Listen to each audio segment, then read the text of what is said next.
Hey everyone! Today's video is going to dive deep into something that most NIO fans, EV enthusiasts, and even long-time owners don't always think about. The staggering scale of NIO's battery swap network, the challenges hidden beneath that success, and what all of this means for NIO's upcoming models, Firefly, ONVO, subsidies, and the brand's long-term strategy. We're also going to break down new CEO confirmations, upcoming variants, and some surprising developments around government support that could shape NIO's profitability. This is not financial advice. Please do your own research. Let's start with something mind-blowing. Imagine visiting one NIO battery swap station every single day. You would need almost an entire decade, 10 full years, just to visit all of them. That's how gigantic NIO's swap network has become. As of right now, the company has built 3,574 battery swap stations across China, which is honestly one of the most impressive EV infrastructures in the world. This massive network is a huge part of why many people choose NIO over competitors. The convenience of swapping in a couple of minutes instead of charging for half an hour or more is a luxury that no other EV company has replicated at such a scale. But here's where things get interesting and where problems begin. None of those thousands of swap stations are compatible with Firefly. Zero. Not a single one can swap Firefly batteries. And if you're thinking, well, maybe they can retrofit the old swap stations, nope, they can't. The design simply doesn't support Firefly's battery architecture.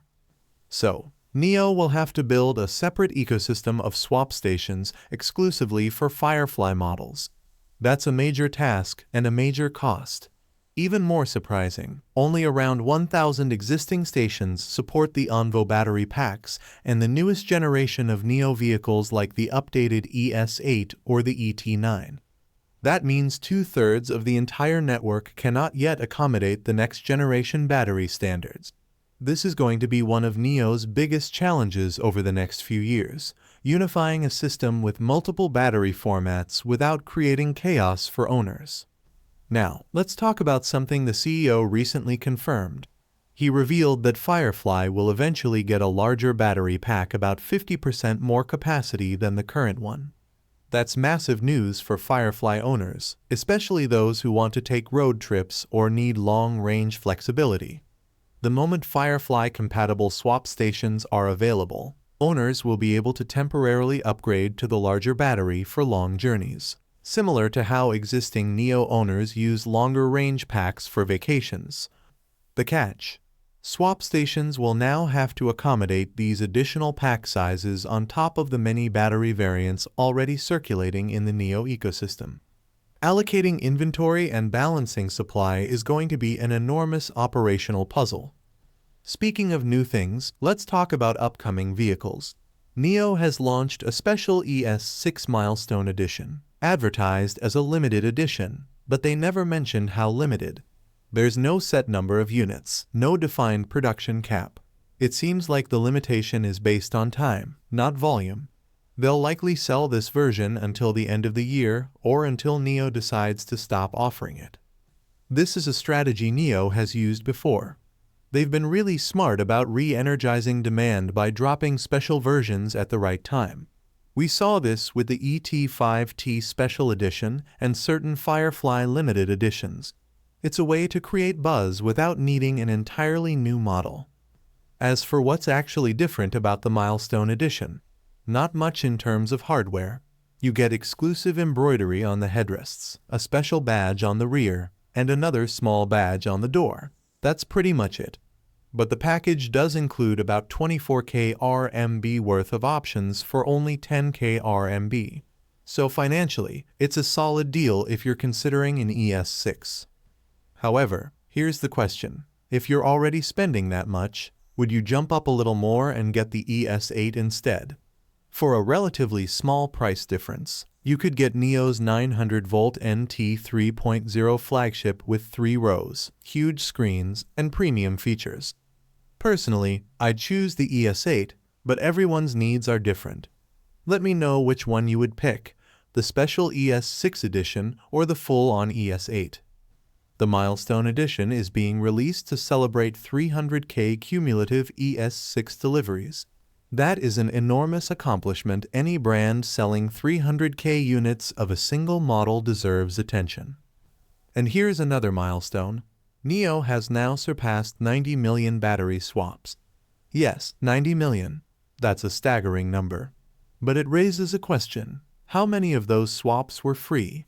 Between swap vouchers, promotions, and free swap packages, it's interesting to think about how much of that massive total came from paid swaps versus promotional ones. Now, let's move to ONVO. The L90 is expected to get a new version revealed at the Guangzhou Auto Show. This might sound normal, but it actually caught my attention because NIO usually only launches new editions when demand starts slowing. But the L90 is still selling extremely well. People are still waiting for their deliveries, and the model continues to gain popularity. So launching a special edition this early could either be a strategy to push demand even further or a sign that NIO is adjusting future positioning for ONVO's lineup. Either way, this version is expected to be more premium and likely limited. Now, we get to the interesting part: government subsidies. In Beijing, NIO has opened a new combined facility, a delivery center, NIO House, and a battery swap station all in one place. What makes it remarkable is that the local district government is fully subsidizing it. They've given NIO the land rent-free for 5 years. That's unbelievable support. And Beijing isn't the only place doing this. Several cities and districts across China are providing similar benefits because they want to accelerate EV adoption and strengthen local green industries. By assisting NIO with land, operational spaces, and infrastructure, they help the company reduce costs and improve profitability, something NIO desperately needs right now. For Beijing specifically, this is a huge win for customers. The existing delivery center was too small and too far away.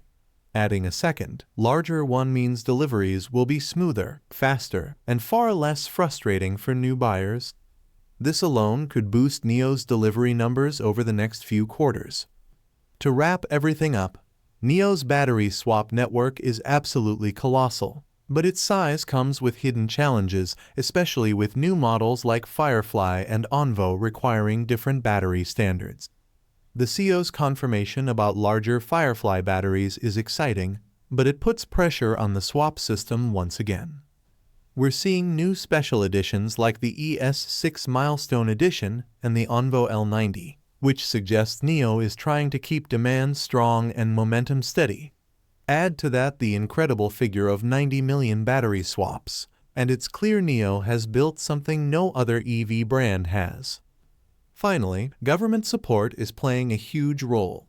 Free land, new facilities, and growing partnerships with local districts could dramatically help NIO improve efficiency and move toward profitability.